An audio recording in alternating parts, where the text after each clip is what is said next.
What's going on, everybody? Mortem here, this time bringing you part 1 of my story of Baldur's Gate 2 story series. A couple of things right off the bat. Spoilers, obviously, for the second game, but in this particular instance, also the first game as well, because the second game of Baldur's Gate is a direct continuation of the first game, so there will be spoilers for that. And in fact, I'm going to be spoiling the ending here shortly because that's how the game starts. For my story series, the way I like to do it is basically take you through the main story of the game and occasionally relevant side content. However, typically speaking, just the main story, plot point by plot point. So with that stuff out of the way, let's jump right into it here. Now, as I mentioned, going to be spoiling Baldur's Gate 1 right now, basically. So at the end of that game, you kill your half-brother Sarevok, who, like yourself, is actually a Baal spawn. You are children of the deity, specifically the god of murder, Baal. There is a prophecy surrounding his children, which he made after he foresaw his own death, and these children will basically be responsible for a lot of strife and have the potential to resurrect him. However, we find ourselves in the prison of a mage, because right after the ending of Baldur's Gate 1, we are ambushed outside of Baldur's Gate, the city, by this mage and his associates, and ultimately brought back here where we are experimented on, which we see in the opening scene. Now, shortly after this, it would seem this mage's base is attacked by unknown assailants to us at the moment, but ultimately, this opportunity presents the possibility of escape for us. Imowen, our childhood friend basically, who was with us throughout the first game potentially, comes up and frees us out of our cage, and that's where we actually kick off the game from. Now, I've made an entire video literally about this whole dungeon here. Now, this dungeon basically serves as the game's prologue or tutorial, whatever you want to call it. So what we're going to do is cover the things we learn here rather than anything overly specific. For starters, we learn that the mage we were held captive by, his name is actually John Arinicus, and through a variety of sources, we find out that this dude is basically evil to the core. He's doing horrendous experiments on a lot of things in this dungeon. You can find vats filled with just all sorts of creatures in suspended animation in some cases, or in much worse states. 3 dryads he is keeping captive can tell you that their purpose was to attempt to instill him with emotion. However, he seems incapable of emotion, period, these days. We also find out that he was definitely in love with someone at one point. However, for whatever reason, he seems to be unable to do so anymore. On the second floor of this dungeon, we will be met by a potential companion, a guy named Yoshimo, or Yoshimo. I'm not really great with pronunciations, by the way.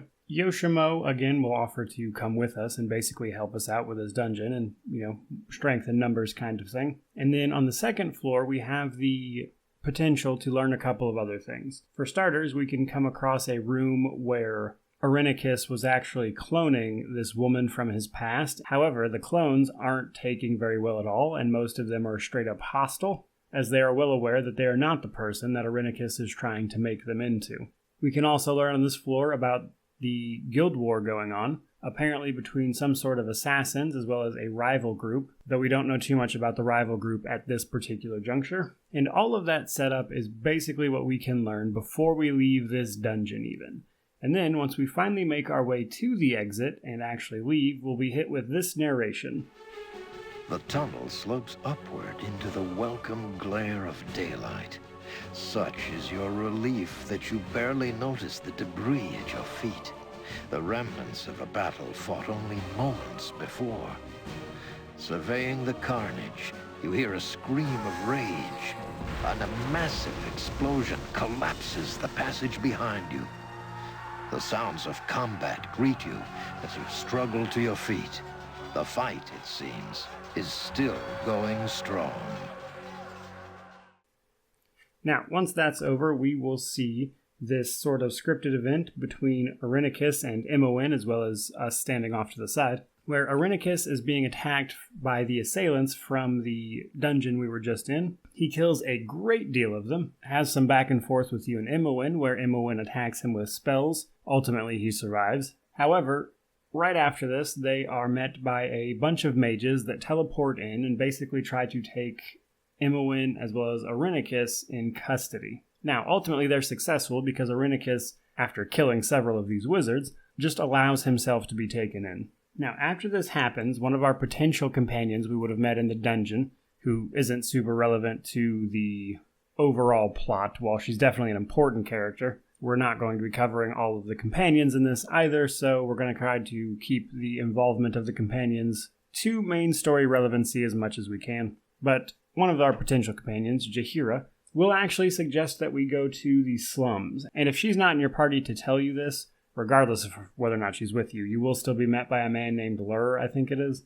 And this guy will basically tell you that what you just saw was the Cowled Wizards. The Cowled Wizards are sort of like police in the city of Athkatla, which is where you are now, which is south of Baldur's Gate. The Cowled Wizards are like the police because magic in Athkatla is very much so regulated. You're not allowed to use magic here without a license to do so. And if you do, you get arrested and potentially sent to some jail-like facility. Now, in addition to this, Lair can also explain what was going on with the assailants that were attacking Irenicus. Basically, there is a guild war going on in Athkatla between the Shadow Thieves, as they are known, as well as some other new gang that no one seems to know too much about. Now, once this is over, we are free to explore the promenade, which is where we are now. It has a bunch of shops, and we can kind of get our party kind of geared up a little more if we so choose. However, once we go to leave this area, there is only one available place for us to go, and that is the slums. Now, immediately upon entering the slums, we are going to be met by a man named Galen Bale. Now, this conversation is unavoidable. No matter what you choose to say to this guy, this will play out the same way. And Galen basically explains that he might be able to help you track down your friend Imowen, who was of course arrested with Irenicus. Now, the game lets you frame this however you want. Are you more concerned with Irenicus? Do you want to get your friend back? Do you not care at all? And this guy's forcing the conversation on you anyway. It does kind of let you go in those directions, but at the end of the day, you'll wind up heading back to Galen's safe house, where he'll explain that for a fee of 20,000 gold, he works for an organization that can not only help you track Imowen down, but also help you rescue her. Now, after this conversation, we'll be hit with some more narration. The deal is made, and you have a goal, albeit a distant one. Your new friend has assured you that passage to Imowen can be bought, though you are certain the final tally will include much more than gold. Any help is welcome, however. And while the cost may be steep, your path is clear. Finding Imowen will lead to Irenicus, and to answers long overdue.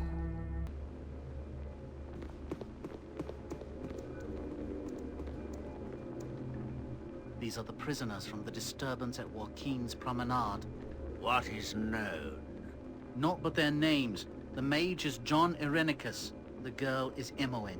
I didn't do anything. He did it all. I had... Silence, child. Allow the fool to make his judgment. Why was this man not gagged? Did he not slay 4 of you?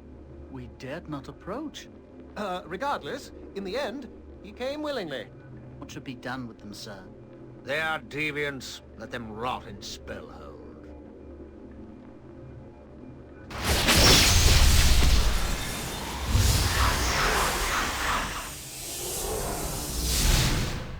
And that is the end of Chapter 1. So at this point in Chapter 2, really what we're met with is the option to go explore and do side quests for money. Galen there will tell us that we need 20k. What we actually need is 15k. Because once we actually get 15,000 gold, which is essentially the major goal of Chapter 2 of the game, we will be greeted by a messenger, if you will, for the rival guild, because Galen actually works for the Shadow Thieves. And upon acquiring 15k gold, we'll be met by the messenger for the other guild, and they'll basically say that you can meet them at the graveyard at night, and they will offer you a cheaper alternative to Galen's deal. Now at this point, once this conversation happens, you will also be sent a messenger from Galen himself, who will then reduce his price from 20,000 to 15k. I want to mention that the meeting in the graveyard is not exactly time sensitive, but once you go there and have that meeting, you have to pay them right there or that option gets locked off. Chapter 2 ends with you paying either the Shadow Thieves or this rival guild, which we'll talk more about in the next section.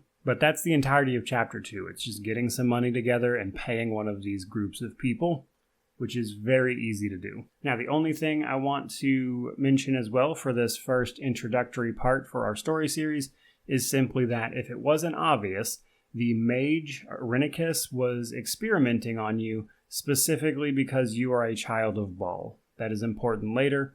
Truthfully, the game doesn't tell you much about that, at least right at the start of the game. However, that is very much so the reason you were captured and experimented on, which is why he makes those cryptic remarks about you having untapped power and all that while he's performing his experiments. Now, as to what he wanted, etc., that unfolds over the course of the game, and we'll discuss it at the appropriate time. I just want to make it clear that that is why he abducted and began experimenting on you. So with that out of the way, guys, there is part 1 sorted out. I hope you enjoyed the video. If you did, please remember to like, comment, subscribe, all that YouTube jazz. I will have more parts up shortly, should have the whole series done within roughly a week. But regardless of any of that, truly, just thank you so much for watching. May you wander in wisdom and have an amazing day.